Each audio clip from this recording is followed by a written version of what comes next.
Heath, you have Joe Burrow as one of your sits this week. Yeah, I don't like the fact that the Bengals have been so slow and so run heavy, and then you go up against a Ravens team that is just known for dominating time of possession and not letting the other team have the ball. I don't think it's going to be a high-volume passing outing.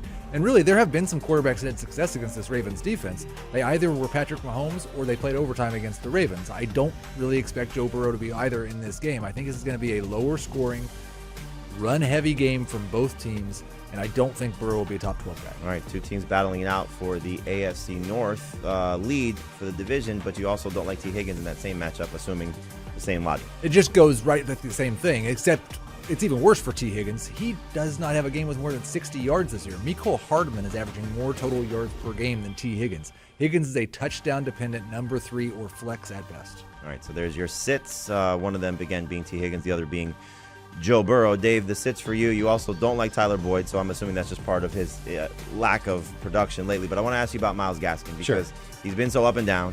Is this going to be a week where he's down again? The matchup's pretty good, though, against Atlanta. The matchup's great. I don't know if the coaching staff trusts him, Jamie. You look at how he started last week against Jacksonville. Clearly, the Dolphins coaching staff wanted to get him involved. He played 13 of 18 snaps in the first quarter. He played 11 of 49 snaps the rest of the way, under 2 yards per carry in 2 of his last 3 games.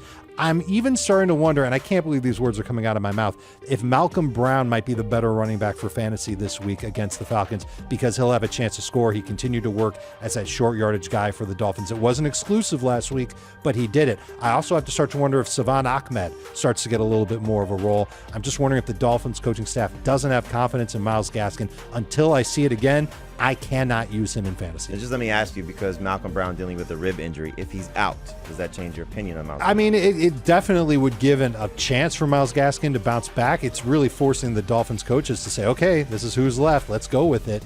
And I do think that Gaskin would get some opportunities ahead of Ahmed inside of 10 yards. All right, so we'll see what happens there from the Dolphins' backfield perspective. But the last time we gave up on Myles Gaskin was that game against Tampa Bay, and he delivered. So hopefully the same thing happens for those fantasy managers still having to rely on him. The sits for me, a couple guys we talked about already, Devontae Booker, Khalil Herbert. I just don't want to buy into those guys, even with the workload there.